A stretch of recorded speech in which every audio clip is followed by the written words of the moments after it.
So we're going into the port here, to North Pier. You need to produce yourself a permit.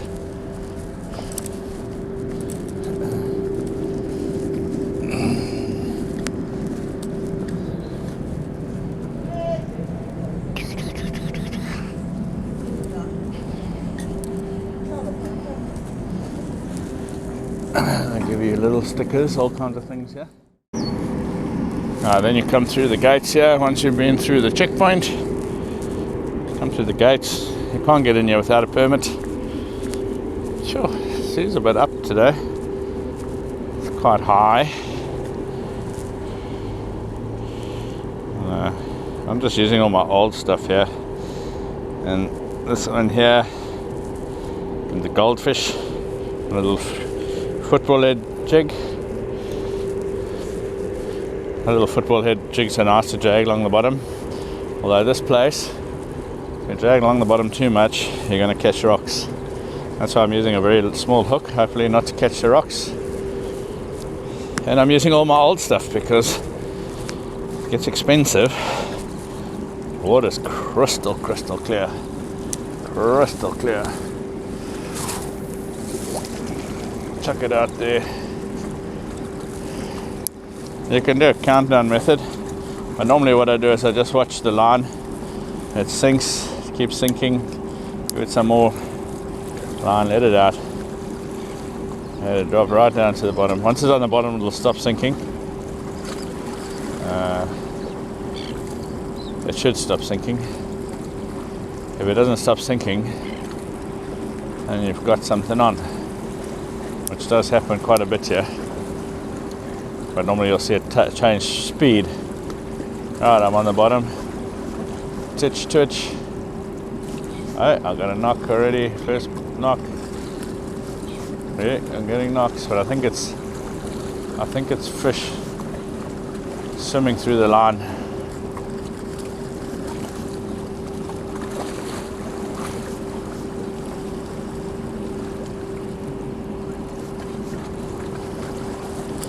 Make sure everything's tight again. Yeah, it's fish swimming through the line. I can see them there. Mullet or something.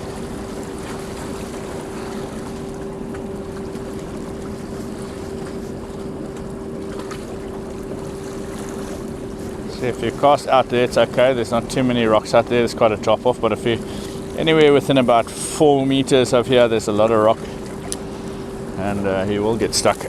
Let it go out again. Drop down. Got to have a bit of patience to get it down to the bottom.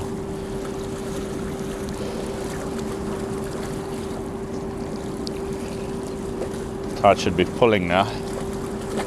It's not ideal when the tide is pulling heavy to fish lures here because it tends to drag you into the rocks and then get stuck.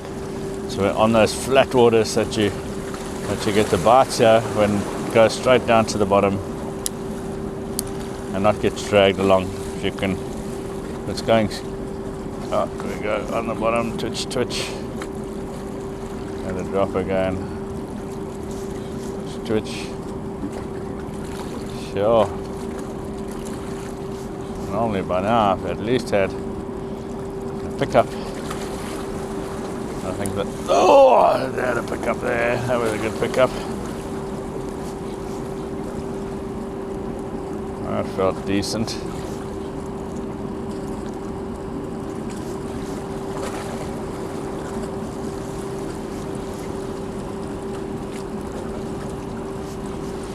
Oh, I'm going to move it down a little bit, just keep trying.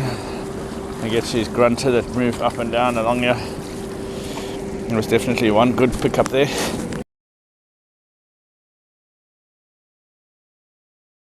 And a very lightweight. And I'm fishing 10-pound braid here. This is the slick braid. This stuff is brilliant, absolutely brilliant stuff. Well worth getting hold of. It's Teflon coated. Makes it very, very smooth, and it lasts a lot longer.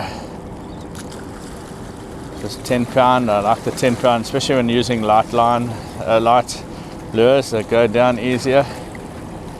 Get to the bottom. Oh, getting bumped here already, but it's definitely fish swimming through the line. I'm on the bottom. Oh, I'm on. I don't know what I'm on there. Oh no, it's gone into the rocks. Oh, that's what happens here. You're gonna lose a few. Right. I just want to show you something here. I got stuck there, and what most guys do is they wrap the line around the rod and then walk backwards and pull it straight. Okay, this is a very light line, so I shouldn't do it, but what happens is you see this here, you're pulling at an angle there. If you pull at an angle there and you put too much pressure on the spool, you're going to bend that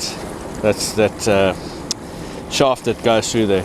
So what I do if I get stuck, bring the line back, take it in my hand. Okay, braid is very nasty in your hands, so if you haven't got a glove, wrap it around and pull it like that. There we go. Don't use your rod and your reel to break off something that's stuck. You will end up losing your rod. A lot of times if that braid slips, it'll cut right into the rod as well. So that wasn't a very productive morning. Already lost my first lure. As I mentioned, I used to use all my old stuff here. What have we got here? That's all we got so far. One little bite. Pretty little lizard fish.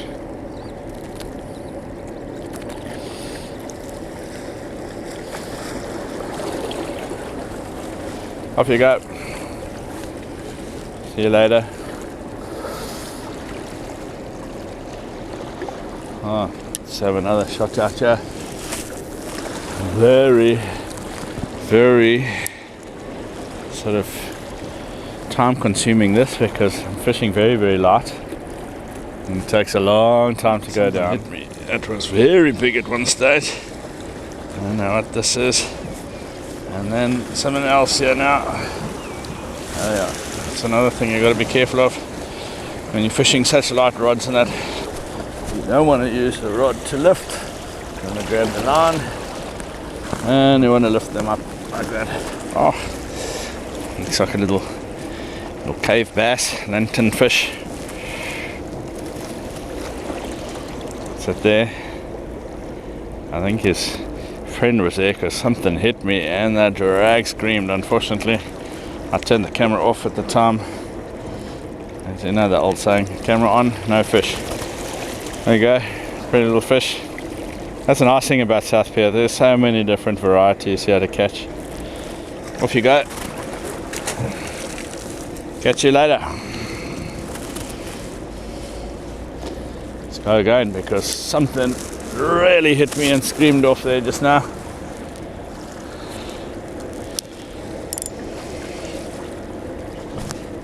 And the drag screamed.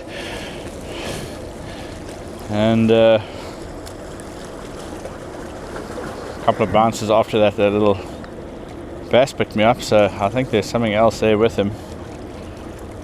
And let's give it a chance to go down.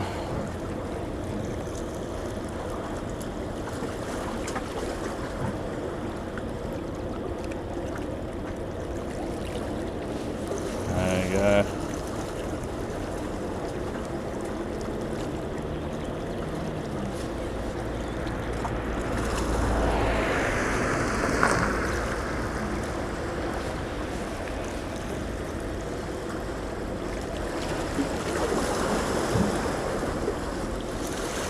Well, looks like I'll have to turn the camera off again. It's the only way I can get bites today.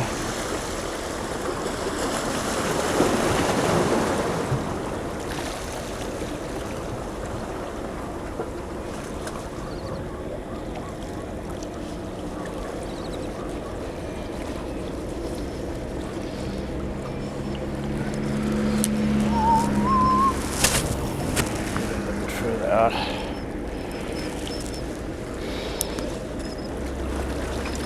There is fish here. It's just that it's very slow this morning.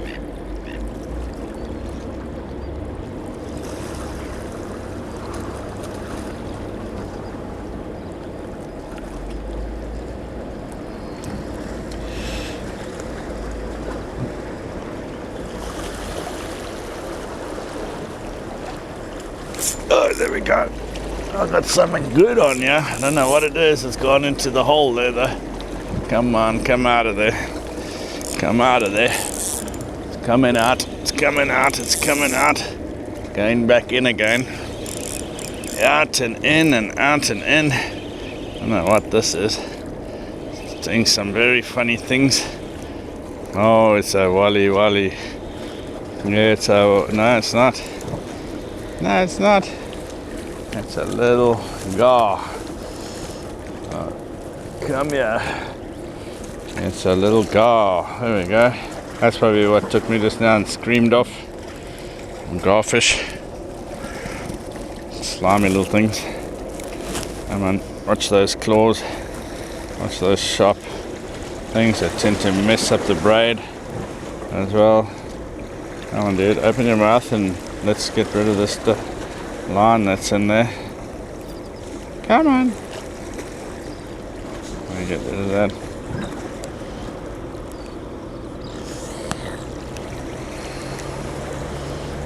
Yeah, that's him there. Have a closer look. Off you go, dude.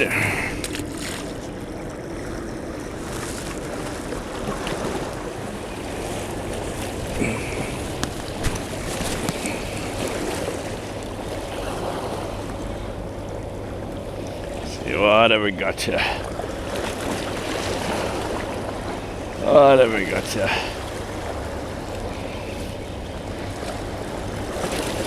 Ah, there we go. Hey, it's a little banded something or another. What is this? There we go. Got attacked by something this way. Again, I don't want to break the rod, so we go and lift it up like that.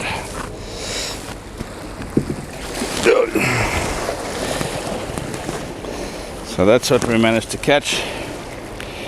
Very nice size one. I've had quite a few takes here now. Very nice fish. But something gave him a go on the way up. You can see there he got hammered on the way up.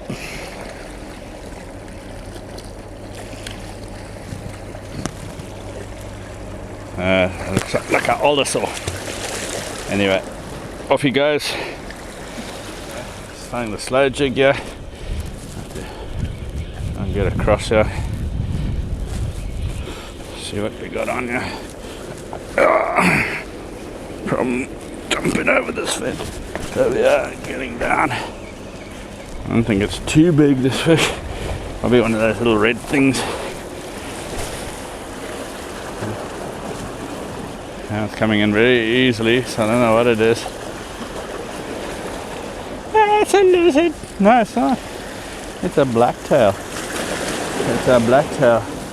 Look at that, guys. On the slow jig. Got me a blacktail. Got me a blacktail.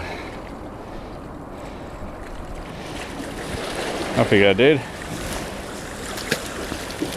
Off you go, dude. I'll have another cast there then. Because I had 2 or 3 hits there. Maybe there's some more out there. Knotted up my thing a little bit. Entangle it.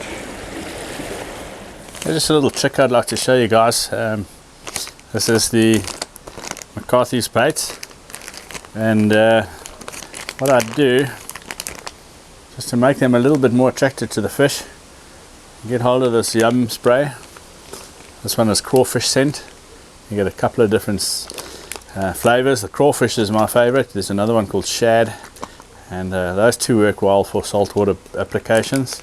And just open the packet, 2 or 3 little sprays in there, and just store it like that. I mean, the only thing with this is it does stain the baits, so if you're using glow baits or white baits, it will make them a little bit pink. It does wash off after a while, but that scent gets into the bait and just adds a little bit more flavor for the fish, makes it a little bit more attractive to them as well. That's the McCarthy 4-inch minnow and the yum spray. Right, the other thing that I think that you guys might benefit from This is a Sensation Tackle Box 14. It's a TB14, which means it's got 14 compartments. These little compartments are built for jigs and lures and that, and I use them. It's double-sided, so there's 7 compartments one side, 7 compartments on the other side, and I just find that these things, it's ideal for your slow jigs. These are 40-gram slow jigs. They fit nicely in here. They mix up with everyone else. Even a couple of little twisties that I got in there. Ideal, keeps your baits and that separated. Nice little box, TB14, well worth getting hold of. Now just something else, guys. Leader line, very important when drop shot fishing, especially light stuff. I never go without fluorocarbon line, and the fluorocarbon makes a huge difference. This is the Elbe leader line. Comes in a small little package like this. These things are incredible. They're very small. This is 2 15-pounds. I normally use 15-pound, but once I've finished with the spool, I don't throw it away. I'll wind on some 10-pound or some 5-pound or whatever else line I've got on there, because these things are so compact, nice to keep in the tackle box. They don't take up much space. This is the Elbe fluorocarbon leader line, well worth having a look at as well.